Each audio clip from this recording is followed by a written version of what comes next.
Please welcome the Virginia H. Cockrell Centennial Chair in Engineering from the University of Texas at Austin, Professor John Goodenough. Let me begin by saying a fuel is simply stored chemical energy that is portable and therefore very convenient. Fossil fuels are fuels that have stored the energy that came from the sun over many millions of years. They deliver their energy as heat by combustion, the heat of combustion. As a result, they have gases that come off that pollute the air and that lead to global warming. They also, because they deliver heat, their efficiency is subject to the rules of thermodynamics. I want to talk today about electrochemical storage. Electrochemical storage, again, can be considered a fuel because it stores a chemical energy in the two electrodes of a battery, for example, or an electrochemical fuel cell. And it delivers clean energy as electrical energy. So there's no gaseous output. Now, you're all gathered here because you're well aware that modern society is addicted to fossil fuels, to its dependence upon the fossil fuels, and we need to wean, within the next few years, our dependence on fossil fuels.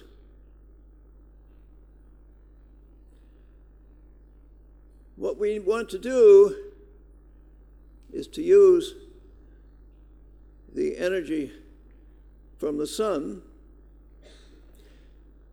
and to do so, we have windmills and we have photovoltaic cells that will take the diffuse energy that comes from wind and from radiant solar energy, convert it into electrical energy.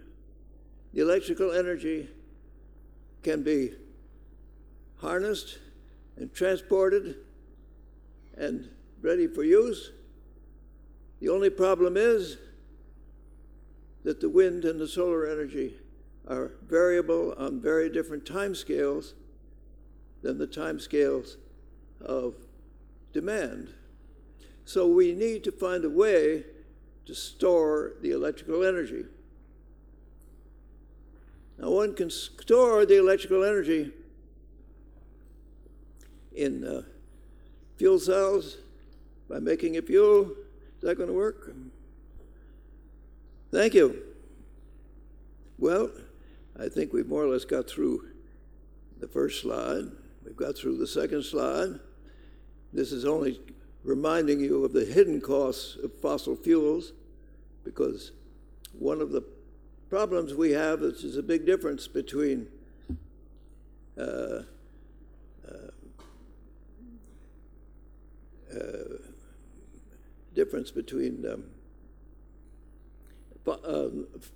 liquid fuels. You have a high energy density, and if you want to run a car, for example, the volumetric energy density that you can get in the chemical stored energy is very important, and electrochemical storage has a great difficulty to get that energy density, volumetric energy density that you need to pack in the bottom of your car. So cost is another great deal. That's just the gifts of creation, that we have to use the energy from the sun, And I think I've already said something about the energy from the sun, and you all know that very well. So let me go to electrochemical energy storage. Now, fuel cells are one, batteries and capacitors are another, and when you can also store electrical energy in the grid, and I believe in many parts of Europe now, they take the AC electrical energy that's created by windmills, and they can store about 20% of it in the grid. Fuel cells, well, charging a fuel cell with DC electric power, you can take, because the wind and the solar energy is, radiant is giving you DC power, and you can, with an inverse fuel cell, generate hydrogen from water, and then you can discharge it. But the problem is storing and generating hydrogen and using it at room temperature with a fuel cell is a problem. So I won't discuss that any further. So we turn to batteries and capacitors. A rechargeable battery and an electrochemical capacitor offer long-term, room temperature, portable storage of DC electrical energy. But the volumetric density of stored energy is limited compared to that of a fossil fuel. So challenge is to get the energy density up. Now I'll say something, thanks, I don't need it. We already have, as a market, realized handheld devices. The lithium-ion chargeable batteries are devices now ubiquitous, but they don't have to compete with fossil fuels. Now, one of the problems with your handheld device is that many of them use carbon as the anode. That's fine, because you are able to avoid having any alkali metal in your anode. And the alkali metals form dendrites in the liquid electrolyte that go across the electrolyte and short circuit the battery with incendiary consequences. If you charge your material, your carbon too rapidly, then you plate an alkali metal on the carbon, and then you've got the dendrite problem to contend with, and safety is a problem. And there are many people who feel, well, you've got to have an all-solid-state battery in order to be safe. I don't believe that's true, but we'll get onto that. So the potential for the battery, the challenge to the people who make batteries, is how are we going to power surface transportation with batteries and capacitors? Because if we could eliminate distributed emissions of air pollutants and global warming gases from internal combustion engines.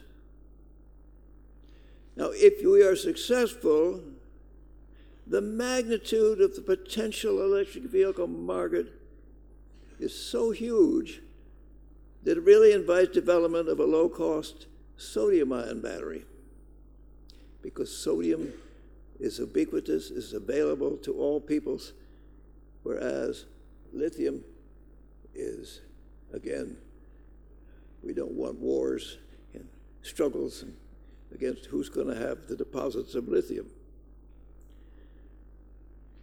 Well, I've been pushing towards looking to batteries to power our electric cars. And the first consideration is safety. Can it be assured? And I say yes. If we can develop an electrolyte with a large enough window that it doesn't react and get reduced by the lithium or the sodium, then we can use a lithium or sodium anode, and we won't rob capacity from the cathode in the process. If you have a solid electrolyte, then it will block the dendrites if they form, but if you can find a solid-solid interface between the anode and the electrolyte that wets, then you shouldn't form the dendrites in the first place.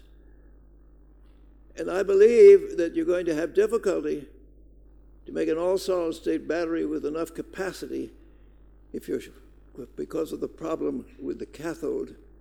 But with the anode, still a problem with the volume changes on the electrodes as you have the chemical reaction back and forth. But I think that we don't need an all-solid-state battery, but I think we do need to make it all solid on the anode side. The time for full recharge can be reduced to under 15 minutes. That means, for those who speak battery language, you want to be able to recharge at a rate of 5C. And that is doable, I believe. But the problem is to get a solid electrolyte with a high enough ionic conductivity to allow that to occur. The driving range of a family car should be between recharges over 200 miles, and what our first speaker said today, that seems to be already available. Of course, one would like to have 300 miles. 200 to 300 miles is within our reach. It'll depend upon the cathode, and especially if we're able to get an alkali metal anode, then I think there'll be no problem to be in the range close to 300 miles between recharges. We need a battery life for over 100 driven miles. That means several thousand cycles before you have to replace the battery. That's been demonstrated in batteries where the electrodes fall within the energy gap of the electrolyte. It's doable, but that's going to be the challenge when it comes to a solid electrolyte and its interface with the anode, and the anode changing its volume. But I believe it will be doable. Purchasing cost of a family car has got to be competitive with a conventional car. If you really want to get an inroad in the near future, that is going to be a challenge. But I think, again, if you factor in all the hidden costs of the fossil fuels, then I think the cost of the electric car will be fairly competitive. The convenience is assured, and that's all right. One can make the infrastructure available. So where are we with that? Well, let us point out that the battery constraints a little bit. The energy density, which I've tried to dwell on, is the power that you get because the battery delivers a current at a specified voltage, which is the power, for the time it takes to complete the chemical reaction. And you see that that gives you an average voltage times what's called a capacity, where the capacity, QI, is simply the amount of charge that you're able to transfer between the electrodes over the time of the chemical reaction. Now, you want a voltage which is less than the energy gap, which is called the window in the electrolyte, so that you want the voltage to be such that you don't have any chemical reaction between the electrodes and the electrolyte. And that may be a liquid or a solid or a sequence of both, although you like to minimize the number of interfaces that your ions have to pass over. And the QI, the capacity, depends upon whether the cathode is a solid, a liquid, or a gas. We have, and what you use in your cell telephone is a solid, which is an insertion compound host, and the capacity that you can get it depends upon the solid solution range of the working ion that is able to be reversibly inserted into the cathode. Remember, we're talking about rechargeable batteries, and we need to have a reversible chemical reaction. And people talk about sulfur, and they talk about oxygen.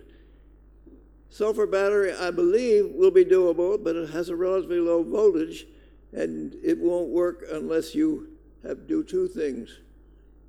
First, get an anode, which is an alkali metal, and second, you have to find a way to get the loading of the sulfur in your cathode high enough that you have the volumetric energy density you want. Believe both are doable.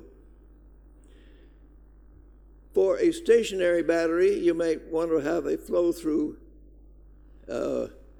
cathode, which is a liquid with a redox energy couple in the liquid.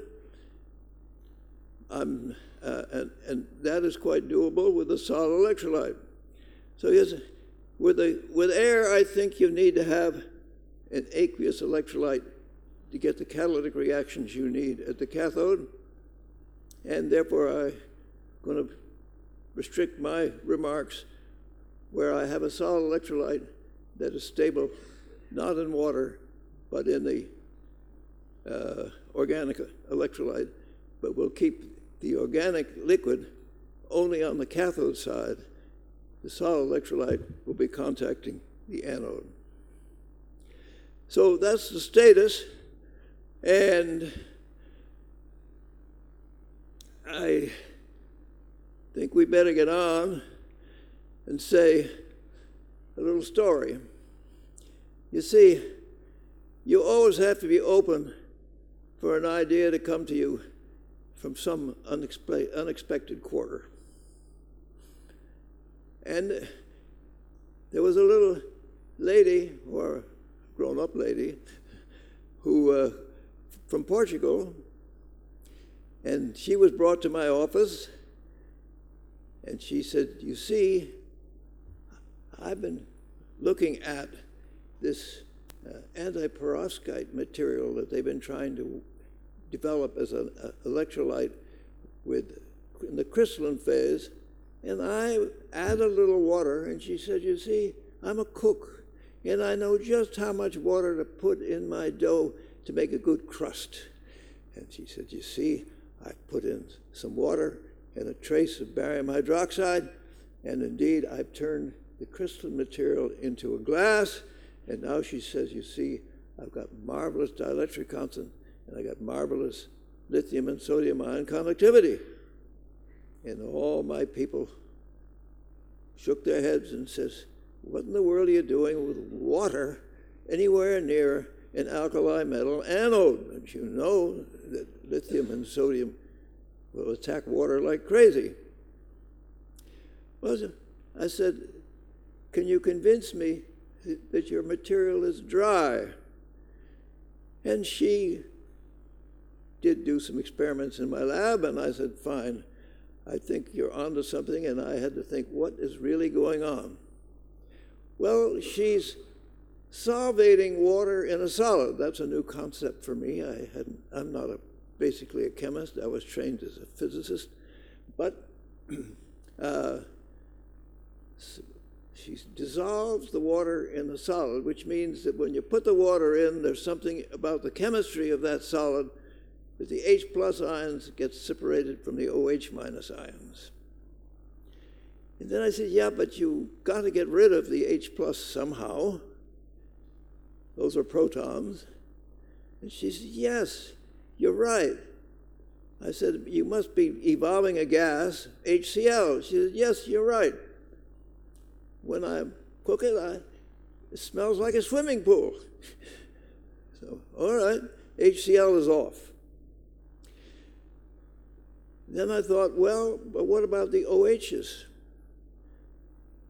And then she did some more experiments and came up and pointed out that at 230 degrees centigrade, she gets a weight loss, which is irreversible, and the OH is going off as H2O and leaving behind O2 minus. Now, if you start with Li3OCl, for example, and you lost the water that made it a glass in the first place, and it's still a glass, then one of the lithiums will combine with the oxygen that was left behind or that's still there to form an O-lithium dipole, which can rotate and give you a very big dielectric constant, which is what she observed. And the others, at least, if not two, at least 1.5 lithium, are free to move. And it so happens that the dipoles and the hopping of the lithium reinforce each other, and they give you a very nice ionic conductivity. Well, when they get through, they got a big mass of a glass. What do? How are we going to use that? Well, you smash it up to somewhat smaller particles in the dry atmosphere because the surface will get attacked by the water in the atmosphere.